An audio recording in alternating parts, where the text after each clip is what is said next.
I'm just trying to adjust the speed. Let's just say it's 19 is probably a better speed. Yeah, that's better.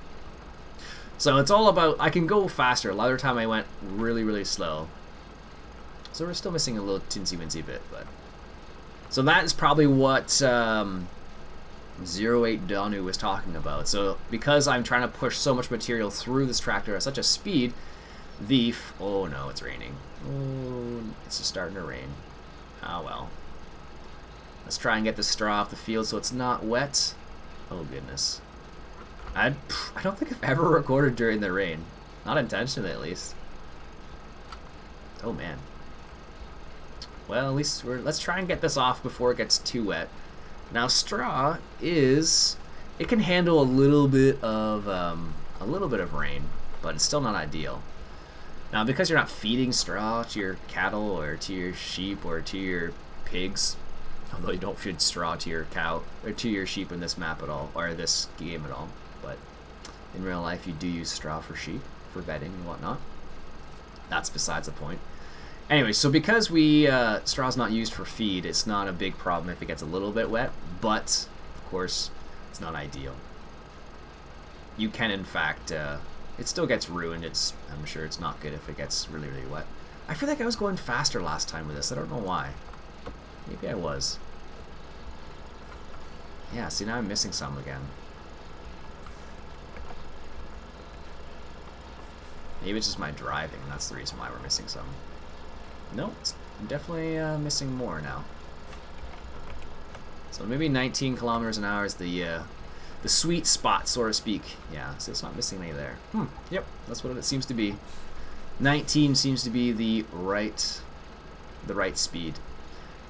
We are missing dribs and drabs, but nothing crazy. Technically, I guess what I would probably do is I'd probably increase. I probably would have to increase the PTO. Well, let me just.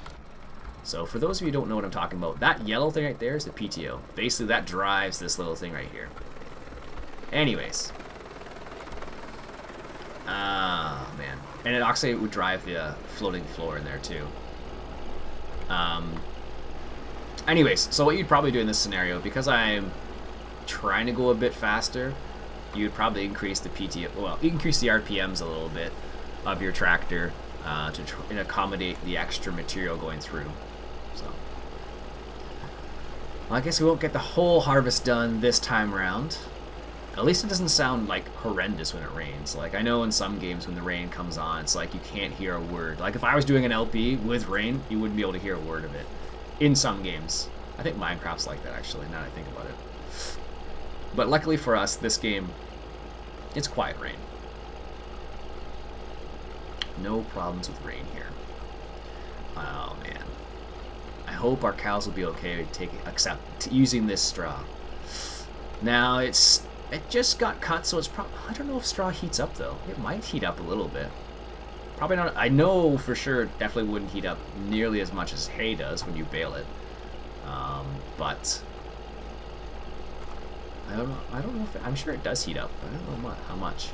If you out there and you've collected straw, I've baled not baled straw. How do I do it? No, I've baled hay but not straw before.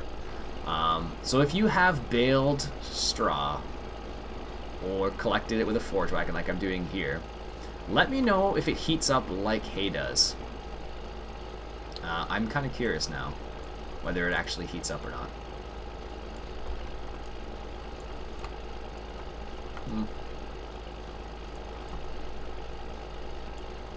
Let me know. Sorry, I just had a momentary lapse of, that's interesting.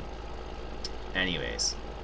But, alright. How much do we have left? We can probably do another pass or so. So I'm just going to... The reason why I'm skipping a windrow or two is just because I'm trying to make sure I don't make a too sharp of a turn. Because if I were to make too sharp of a turn, what would happen is my tire would jam into the, I don't know what that's called, the tongue basically of the trailer that we're pulling. So if that were to happen, that would be bad news bears in real life. So in light of that, I am trying to be wary of that. Funny enough, about weary and wary. This is a little bit of word play, I suppose, is what you would call it. Anyways, weary, W-E-A-R-Y, weary, is like you feel tired, okay? And wary, W-A-R-Y, if memory serves, is like be cautious of something. Funny things happen when people don't use that word correctly. I remember I saw a tweet on Twitter, obviously, a while ago, and someone was saying you should be wary of, so W-E-A-R-Y, and they were saying you should be wary of something in the sense that you should be tired of something. And he was trying, the guy was trying to be, he's just saying be careful of these types of things. I think he was a real estate agent or something. And he was saying, essentially what he was saying was be tired of this. And I think it was be tired of real estate agents or something like that. It was like, be wary of real estate agents who blah, blah, blah. And it was an article he was posting. And obviously, he made a mistake, typo. But I saw it a while ago now, and it made me giggle a little bit. Are we having steering problems? No, we're good still. Made me giggle because I teach English and to French people. So I see a lot of that kind of stuff where people don't know how to, well, not know how to spell, but spell things incorrectly. I admit I'm not the most amazing speller in the world, despite the fact that I teach English. These days with the with computers and whatnot, you don't have to be a crazy amazing speller. It does help, mind you, a lot when you teach English.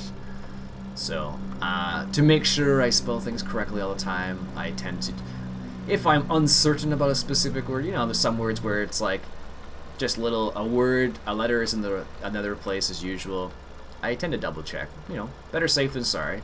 I may look a bit silly to a student if I double check how to spell something, but at least they have the right spelling, and I'm not looking again. I don't look like a silly person for not giving them the correct spelling. So, anyways, that's my feeling on it.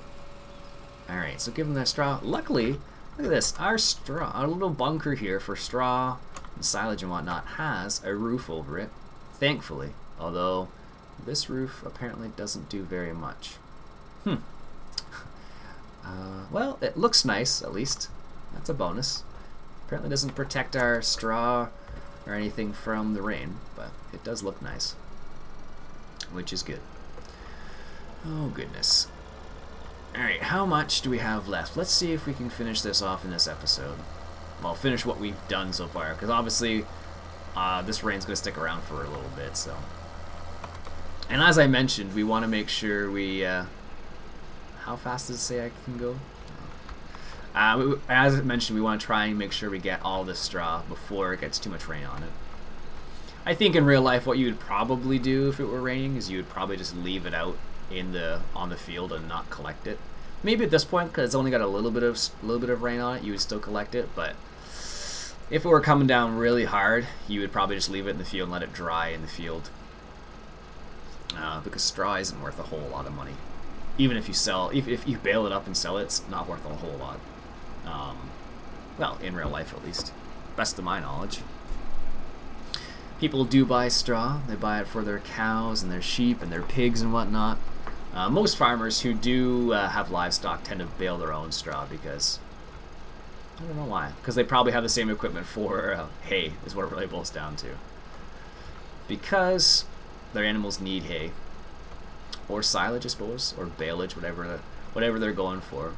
You could really, if you wanted, you could use a silage special type, a silage special, which is a specific type of baler designed to handle wet hay, basically, or high moisture hay.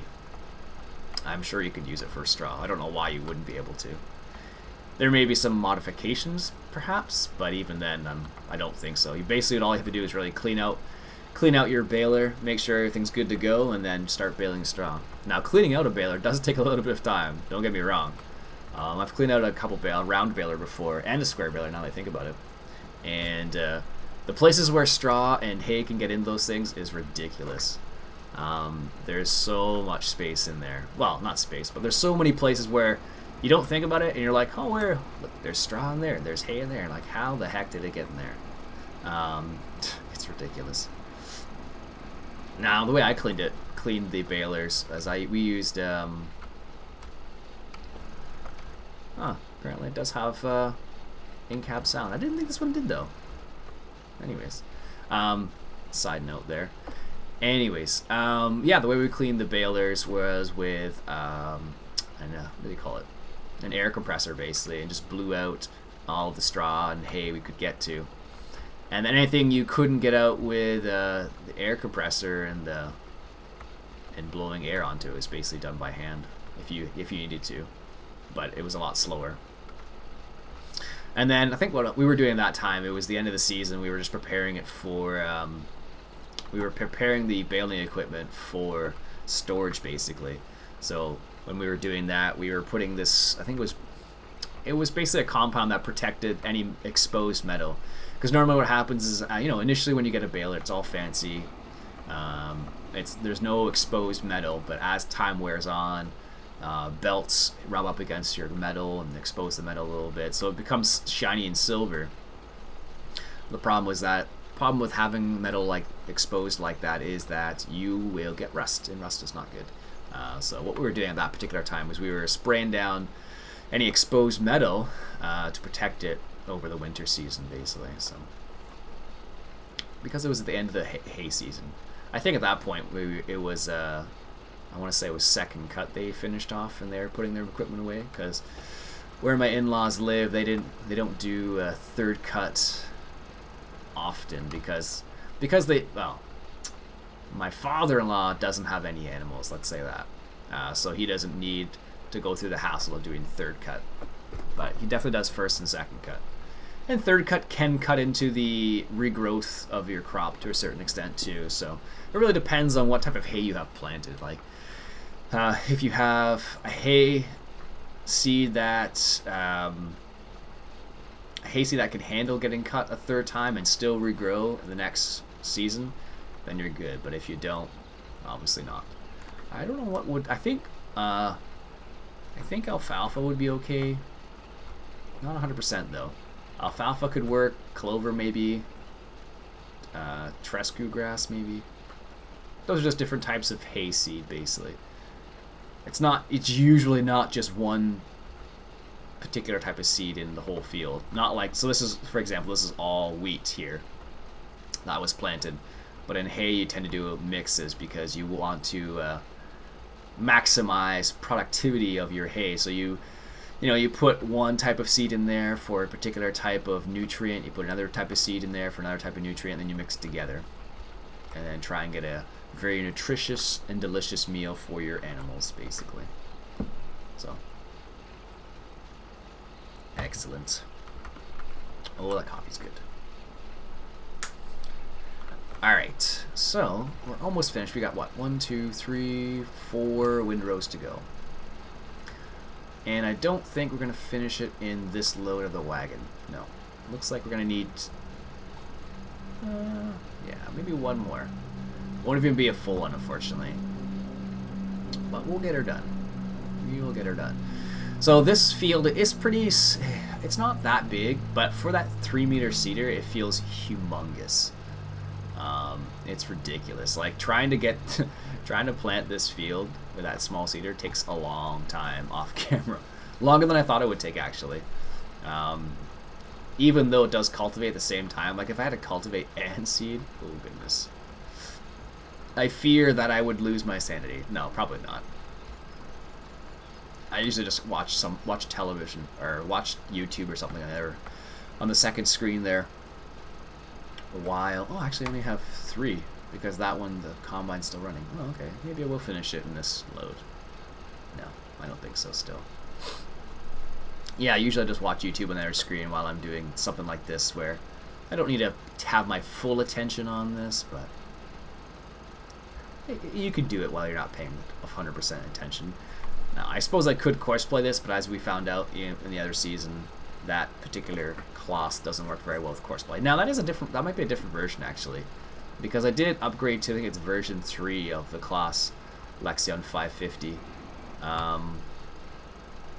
So maybe it would work, I don't know. But I think that the reason why it wouldn't work is because you do need to... Oh, I'm missing all that. That's because it's fully in. Pay attention. FYI. Anyways. Yeah, so it might work. I don't know. Also, quick little note before I forget about that. Definitely check out the No Warriors channel. He made a montage, and I helped him out with it the other day. It's like just a harvesting montage, and that's actually the reason why I got the Class Lexion 550 version 3, because that was the version he was using. So I picked that up, and we made a montage together. Well, he put it together, I just harvested while he recorded stuff. So definitely check his channel out for a little montage video he made. It's pretty cool. And it's basically just a harvesting video of me harvesting, and then he's recording, and then I don't think I drove the tractor at all. Mostly just the harvester. But it's pretty cool, so check that out. He was kind enough to offer his services to help me on the more realistic farm the other day, because that farm is a handful. I don't know if you've been checking out Dirtheber's recent Let's Play on the Alps map.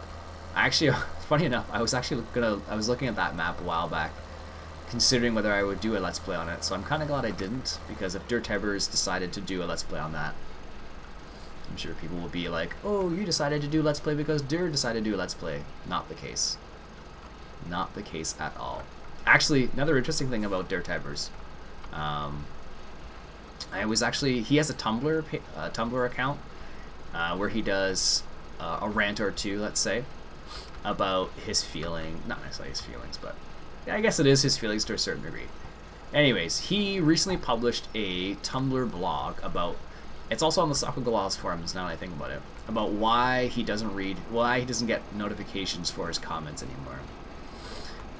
It's an interesting read, and I suggest you read it, because it's interesting to see what he has to say about reasons why he doesn't read his comments, or doesn't get notifications for his comments anymore. And I can understand, like, he has a lot more subscribers than I do, I think, yeah, I'm pretty sure. I'm 100% actually. So he tends to get a lot more negative comments, many more negative comments than I do. I think I get the odd negative comment, but most of you guys are pretty awesome with your comments, so I do appreciate that. And anyway, so he was getting a lot of negative comments in his email, and he was reading it through his email and seeing what people were saying, and not all of it was positive, unfortunately. So he just took off notifications on his email, on his phone, so he doesn't get any notifications for any comments people leave on his videos anymore, which I understand, because based on what he said, he gets lots of not nice comments, which is unfortunate. So makes me a bit sad, because, you know, we like to think that YouTube is a community that helps people out and allows people to communicate, entertain, and whatnot. And unfortunately, there are people out there who leave negative comments, and it happens. Basically, if you put anything out on the internet, you have to expect that kind of stuff, and, you know, you take precautions as best you can and you prepare for it. But in the end, there's only so much you can do. That's a big grass field there. Maybe we could use that one too. Now that I think about it. Alright, last windrow. And then we will stop the episode, because we can't continue our harvest until the rain stops. And I have no idea when the rain stops, or if this is snow. I don't know. I guess this is supposed to be snow. If it were snowing, you probably wouldn't be harvesting your wheat. Let's just say that. Well, it depends what kind of wheat it is, I suppose. But if this were like winter wheat, this would be done way before any snow was possible. Let's just say that. Because winter wheat gets planted before the winter comes, and then it germinates, I think, over winter. I think that's the word I'm looking for. And then in the spring it'll start to sprout and whatnot. And then you'll usually harvest your winter wheat specifically. When would it be? Early summer, depending on depending on the season. So it would be highly let's say in Ontario, it would be highly unlikely to get snow in at that time. Now, it's not impossible to get snow. You could get snow in June or July, but it wouldn't be snow. It'd probably be like hail. That's more likely. Actually, a while ago, a year, 2 years ago, there actually was a hailstorm that came through and actually destroyed quite a few farmers' crops, and they had to deal with that. Alright, let's just turn this guy off, because we can actually close that. I don't think so. Oh, you can. Let's just protect our grain while our combine's out here. Might as well. Perfect. Look at that. And let's go drop off. Nope, I wanted this. Let's go drop off our straw, and then we'll call it an episode. I guess we don't need to drop off our straw, but I'm going to do it anyways, because I will need to unload it one way or another. Hit one too many buttons there, apparently. Let's just adjust this. Look at that. There we go. I think this would probably be the way you, and then once you lowered it, but it never works that way. Well, let's see if it does. Maybe it will work fine that way. Well, it seems to. I had it way down, so if I look carefully, it was probably right into the ground. Can I get a zoom in? Oh yeah, look at that. If you did that in real life, goodness gracious, that would be the end of those pickups. Or the tines, I should say. Oh, goodness me. Alright, let's unload the straw and then call it a day. No, I know straw doesn't go there. Perfect. And do I have a shed close by? Nah, that's fine. Let's just leave it here. Let's turn off the tractor. Perfect. Alright, so that's it for today, folks. I have no idea how long this episode was. I get the feeling it might have been a long one, so enjoy if you like the longer episodes. My name's Ian Robson. This has been Farming Simulator 2013, and we're dealing a little bit of snow today. You guys have yourselves a good day. Catch you later.